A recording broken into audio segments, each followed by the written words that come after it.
On this week's episode, you guys are going to get to join me on a volunteer trip to Puerto Rico. I'm hosting a volunteer trip with an organization called Moyo Village. We'll be volunteering with different animal rescues on the island, doing some fun excursions, and having a few laughs. But before we dive in, I wanted to give you guys a little background on Moyo Village and how I started it. So if you've watched any of my videos before, you know that I used to be a zookeeper. Super random because I work in marketing now. But I also founded Moyo Village. How do all these things come together? So I've always known that I wanted to work with animals. I didn't really know in what capacity, right? So I was working at the zoo. I thought that was like the dream job. It is a dream job, but I wasn't making any money. I turned to marketing. I make great money now. I don't have to worry about that. But I wanted a way that I could still give back, still work with animals, kind of have that like piece of my life still be intact.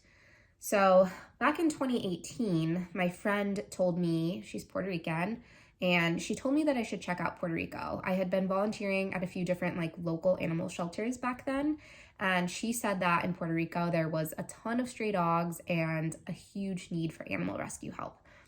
I always knew that I wanted to start retreats and host retreats somewhere that was like very like a beautiful place, right? Puerto Rico sounded like it could be the best of both worlds. I could host retreats there, have this like beautiful island with palm trees and beaches and mountains, and also contribute to animal welfare. So I went in 2018 with Afra. We took like a 3 or 4 week trip to Puerto Rico, and all we did was meet with some of the current animal rescues. So I wanted to know, hey, what are the problems that you're facing in Puerto Rico in regards to animal rescue in general? Why are there so many street dogs? What can we do about it? What are people already doing about it? And how can I, as a person who wants to start an organization here, help you? Like, what are the different things that we need? So from 2018, having those meetings, things kind of snowballed into something that I didn't really expect. And now here I am 5 years later, hosting volunteer trips. Okay, so a quick bit of background on the rescues that we work with and why we work with them and what they are doing to like make the situation better in Puerto Rico for all of the animals that live there. All of the rescues that we work with are no-kill rescues. They are independent, which means that they're really just run by like 1 or 2 people or like a board of people, and they usually don't have a ton of volunteers. We really haven't worked with any like municipal shelters or anything like that. Oh, I have not ever actually visited a municipal shelter, but I haven't heard great things. Like what I've heard is that you go in and they're like, look how nice this is, and there's no dogs in here, and it's amazing. And it's because they have euthanized all of them. So usually in Puerto Rico, when people are like rescuing a dog, they're bringing it to one of these independent shelters, which are the ones that we work with. And these dogs are coming from either on the streets or from like a typical rescue scenario like you would see here in the States, which is like either someone passed away or someone's giving up their dog or someone abused their dog or abandoned their dog, or maybe there's like a hoarding scenario. We've seen a few of those where authorities are going in and seeing like a ton of animals in really poor conditions. So there's a variety of reasons, same as here. The difference that we don't really see here in the States is that there are a ton of street dogs. And I think there's always been a lot of street dogs, but it got worse during Hurricane Maria. So what happened basically is people are fleeing the island because there is a natural disaster coming, of course, and they're leaving their pets behind. And because spay and neuter is not huge there as it is here, these dogs that were left behind just continued to breed with each other and created a whole like ecosystem of street animals. In the areas that have like lowered their number of street animals, they are now working on like hurricane prep and natural disaster prep and getting people ready for like the next impending disaster. So Basically, they're encouraging people to spay and neuter their pets, for one, but two, they're getting crates and things ready so that when people do have to go into maybe like a hurricane shelter, like let's say at a like the stadium, like everyone can go there, right, to like get fed and have a cot and whatever. You can't bring a pet unless you have a crate. So there's organizations that are collecting a bunch of crates, and they have these ready so that just in case there is a disaster, then these people do not have to leave their pets behind, and like this whole cycle doesn't repeat again. So it's just kind of like a whole thing that has sort of like snowballed into a ton of animals on the streets. A ton. So usually what happens, there are big organizations that come in and they'll fly a bunch of dogs off at once, like 150 dogs in like one plane, and they'll fly them off and bring them to a partner shelter or like multiple partner shelters, maybe in like New York or New Jersey or somewhere that doesn't have a lot of rescue animals in their shelter system already. But there's also these independent rescues that we work with that might fly dogs off one by one and rescue dogs one by one, get them healthy, get them adoptable, and they'll go to partner rescues as well, but just on like a one by one basis where the dog will fly via cargo in an airplane, or will fly as like a carry-on pet with someone flying back to the States. So we call that a flight angel, and I've done it multiple times. We make all of our volunteers, well, we try to encourage all of our volunteers to be flight angels as well when they fly back to the States after the volunteer trip.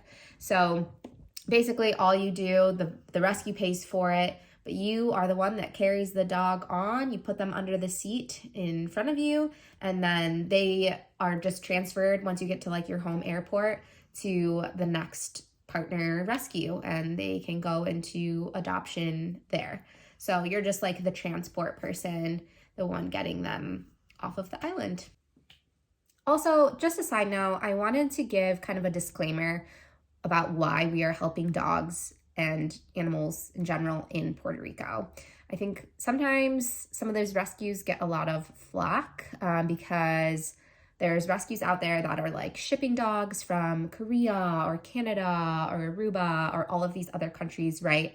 And I know that the United States has a ton of problems of its own. There's a ton of rescue animals.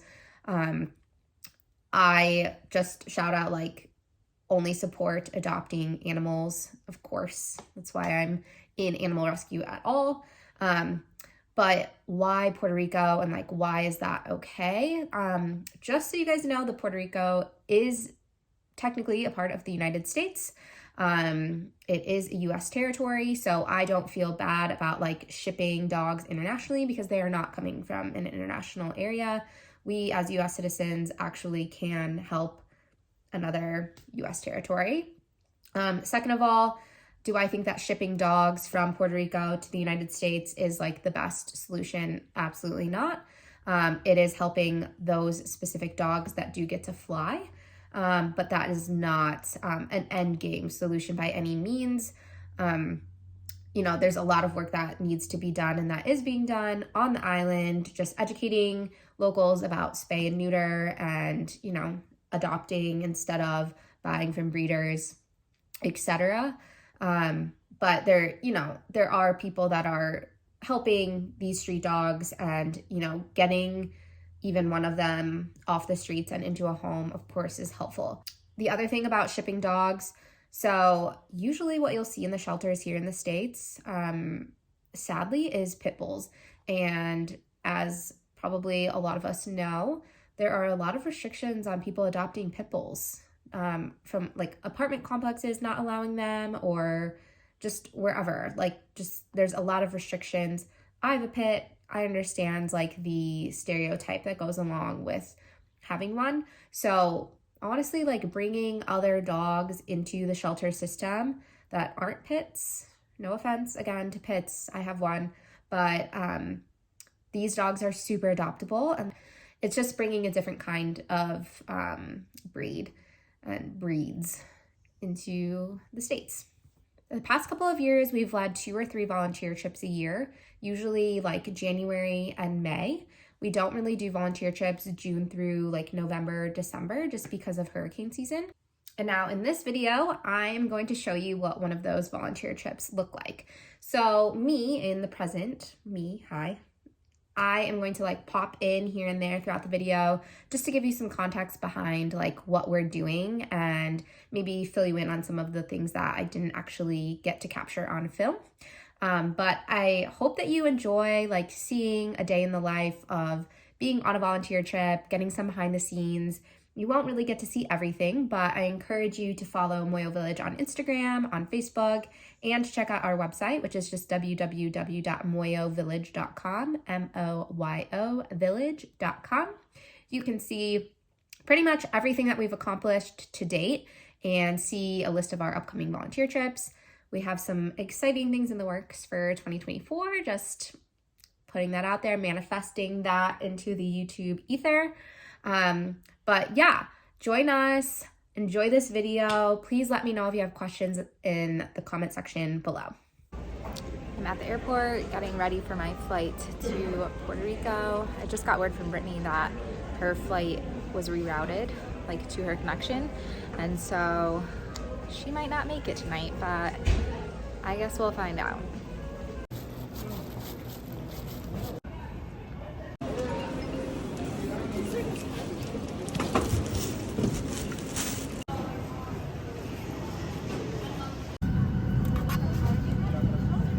Down there right now it's 24 degrees and cloudy Celsius, 75 degrees. Hey, we're really happy to have you guys. We got 3 on our flight attendants working for you, like to sing songs and tell short stories. We're doing a skit on this flight. They're unaware of it, so it's going to be really good. So we're going to come up with some ideas for their skit. On the count of 3, I just want you to throw out something mundane. Ready? You guys are going to participate. Here we go. 1, 2, 3, something mundane. That was it right there. Silence. You're doing a skit about silence, Jason. Good luck.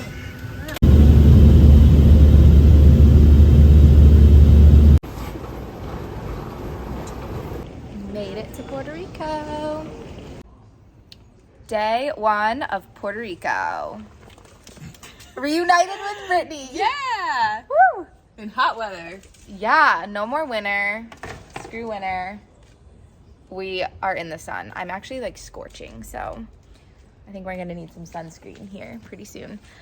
We have to run a bunch of errands today to get ready for the trip. Everyone arrives later, like 5 p.m. and someone arrives at like 10 p.m. So we're gonna get our stuff done. Brittany doesn't have service here. I don't know why. So we need to get a SIM card for her. Because she has Straight Talk Wireless. It doesn't work in Puerto Rico, FYI.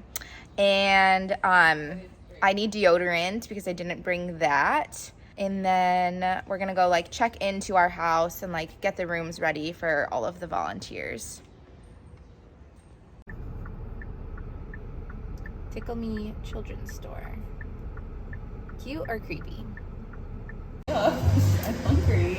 She's very hungry. She won't let me eat my food. We smoke Instagram. We need to show YouTube. This is from Lana's Healthy Bistro. Gluten-free, vegan, keto. We like this.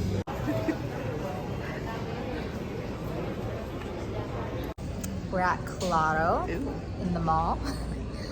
Brittany needs a SIM card, so they only speak Spanish, and well, we're gonna see how she does. Muy malo. Mall. Muy. This is going good so far. Errands are done. We got snacks and deodorant. No bolsa, no problemo. See, it's that's not correct Spanish. Spanish. That's not correct, but Wait, what's wrong? no hay problema. Oh, well, No, No like technically. okay, well. Anyway, we got deodorant, we got face wash, we got water, we got her SIM card, and let's go check in. All right, so gonna give you guys a tour. Okay, we come in, there's a bathroom here. There's always little products. There's another bathroom on that side. This is the hallway to the bedrooms. They're so cute. And then we always set out little goodies with the itinerary. There's Brittany. She's another host with me.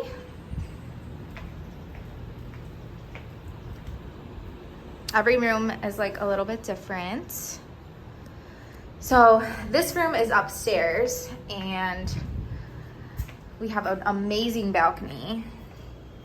Kitchen as well. Full kitchen, so you can cook if you'd like. Oh, we set up a little store here.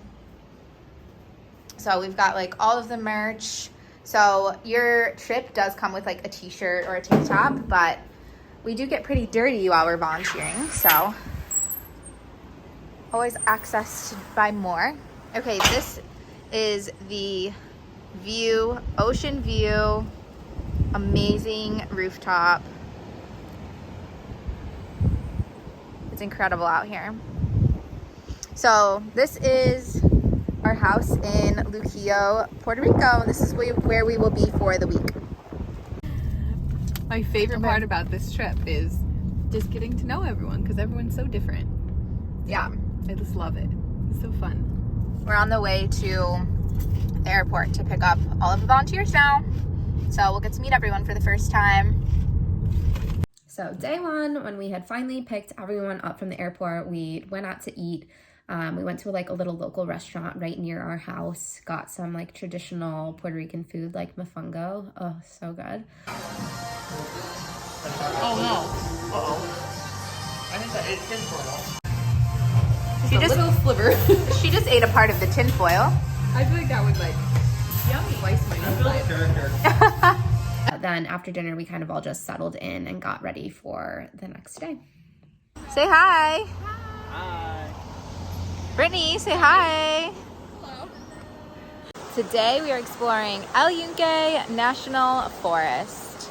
We opted not to do a long hike today, but we're just exploring, doing some of the observation points. I'm gonna go to a new trail that we have not tried before. We are going up to all of these little stops. Putzing to the waterfall. There it is, over there somewhere.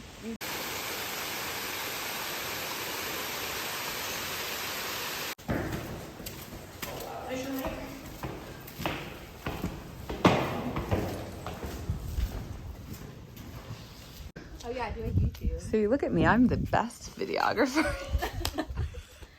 Here I am in El Yunque.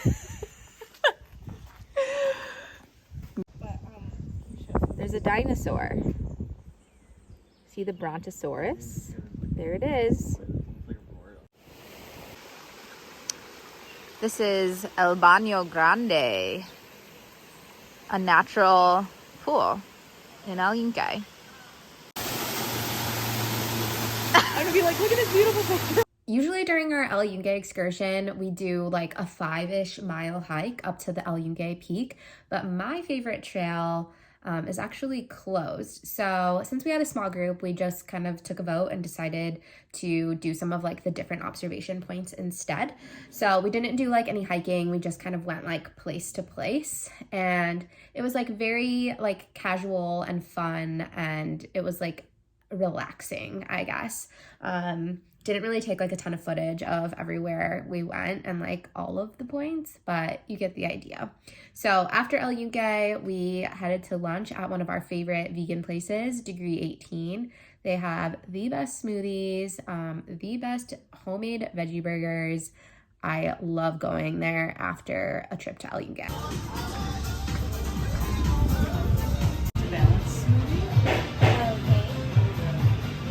Oh, cute. This is a 2-lane road, but it looks like one. Okay, so we decided to go like a little bit off itinerary and to check out the El Toro Wilderness. So there is like a really nice hiking trail in El Toro. We didn't do it, but we heard that the views were really good if we just like went up there. So we took this sketchy drive that was supposed to take us to a couple of different observation points.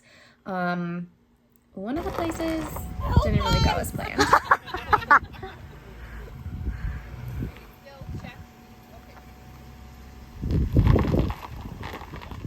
40-point turn.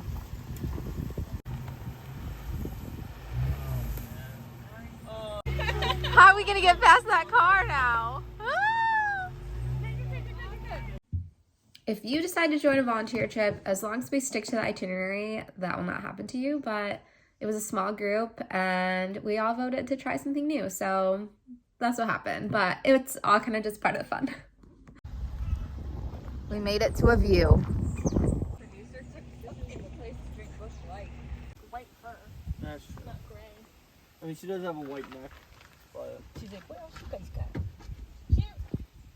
yeah.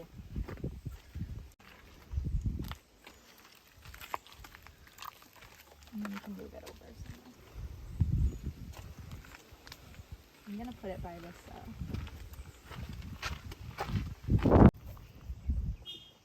We just arrived to our first shelter. This is Safe Haven in Luquillo. A couple of different organizations help rescue dogs and do rescue work out of this space. So we're excited. We're gonna walk some dogs, maybe bathe some dogs, do some cleaning. You can hear the dogs barking in the back. They know it's time to walk. So this shelter used to be actually an old AIDS shelter. It's kind of been repurposed into some dog areas. Hermes? Wesson? All the pups are really good. Hi!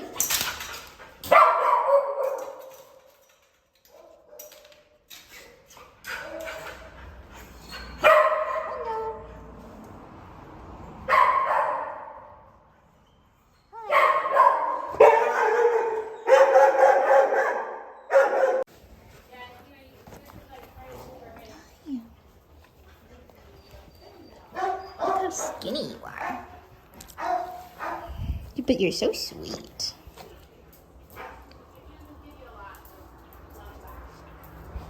You're so sweet. We're out on the leash for the first time. We have some creepy watchers. Number 2.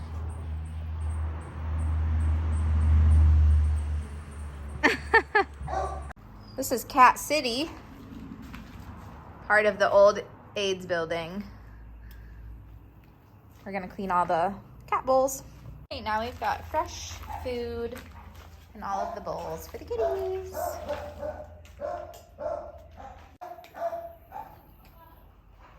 So if you are like from the shelter world at all, this shelter might not look like much to you, but the fact that they have repurposed this into something where the dogs have literally like their own entire room.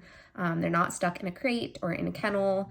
They have a room, they're walked twice a day, they're fed, they're clean. It's pretty incredible what they've done. They don't even have electricity. So this just kind of shows you what some of these independent rescuers are working with and why it's so important for us to raise awareness and for volunteers to help and for like donations to be made. They are very lucky though, because the property next door allows them to walk the dogs on their space, and it is just like the prettiest place ever. The view here is so pretty. It's like the nicest walk ever. Coolest parts about this property is this rainbow eucalyptus tree. Okay, so that was the end of day 1. We did our excursion to El Yunque. We had a little adventure in El Toro, and then we volunteered at Safe Haven, which the rescues that we work with are Paradise Rescue and Save a Friend Puerto Rico, which I don't think I mentioned before. So we all kind of like ended the night there. Everyone kind of went their separate ways for dinner, and we'll see you on day 2. So not a part of our normal itinerary, but today we are going diving. We are going to Culebra Island. It is an island off of the coast of Puerto Rico, and they are known for having the best beaches like in the world. So we're gonna check out the beach later, but first we're doing a dive trip. 4 of us are diving, 2 of us are snorkeling. I'm a little nervous, to be honest. I haven't dove in like 6 years, and the last time I dove, it didn't really like go that well. I didn't have the best experience. So I'm scared, but I'm gonna conquer my fear today. So we need to head to the ferry station. We're gonna take a ferry to Culebra Island, and then our dive guides will pick us up from there.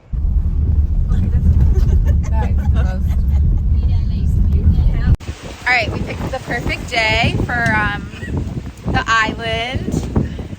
It's pouring rain. Are you on us or you? I'm on me. Oh my god.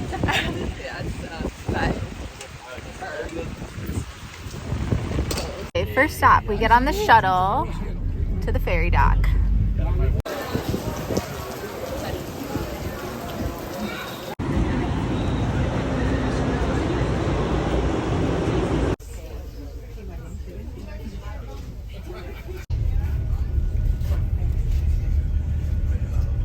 It's nice and sunny, but we've got some people who are feeling sick. We got a puke bag. I'm fine. No. Here we go.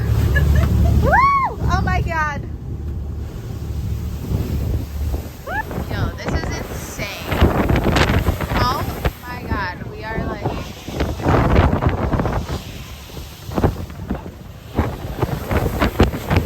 We've made it, and the water's calm, and it's sunny. Woo! Culebra.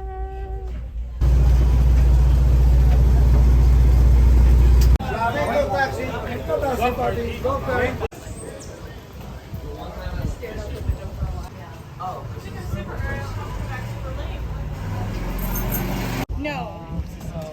The door was closed.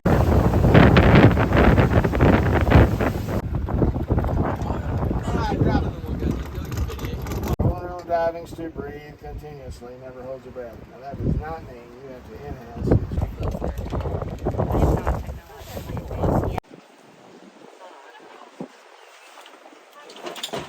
It's for YouTube. Pick up our conversation. Does like competitive kayaking. He's like, you literally are in your kayak.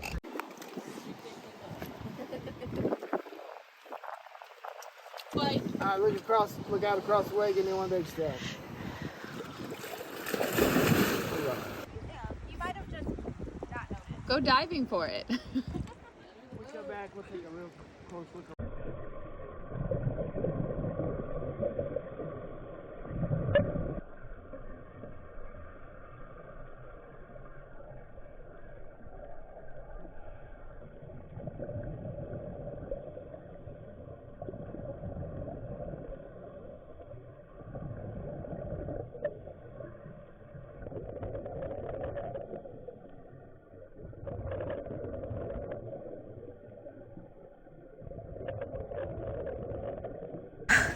Here.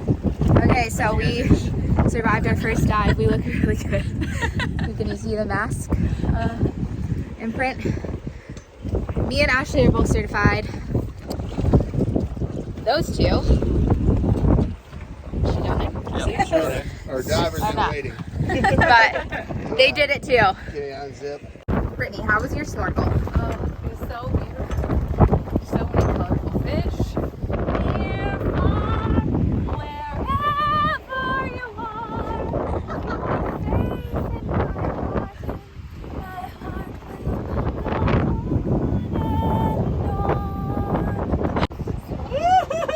Catherine has to poop, so she took a noodle, those jellyfish? and now she's gonna poop out there. Let's watch. Do you see the floaties? Kick it away. I'm single. Catherine is single, everyone. YouTube world. Catherine is single. I was in the water and now I'm clean. I didn't even have to wipe. It's like a bidet. It is like a bidet. Okay, but what does it feel like? What is it? Can you tell me? It doesn't feel bad. But does it just come out and like... Did you see it like floating around you? Yes, I did. No, but like. Was it liquidy yeah, or what was chunky? It was liquidy. Please stop. Okay. I kept pushing because I was afraid water would go back in. That's what I But was thinking. then it would be like a colonoscopy type You're thing right. where It would the just- salt water goes in and then it Yeah, we comes just out. flush it out. Yeah. That's a first for me also. I've pooped a lot of Well, we places, have but that's no the first time in video. the ocean. And it's their first time having a customer poop out in the Their ocean as noodle. well on with their noodle. My advice is keep pushing till it's all Okay, out. okay. Don't suck in. I'm single, y'all. She even works hard. Yeah, pull it, Catherine. So obviously we had a very successful dive trip. We ended the night with dinner and then we waited for the ferry to get back home. Definitely recommend dinner here. The cutest cones.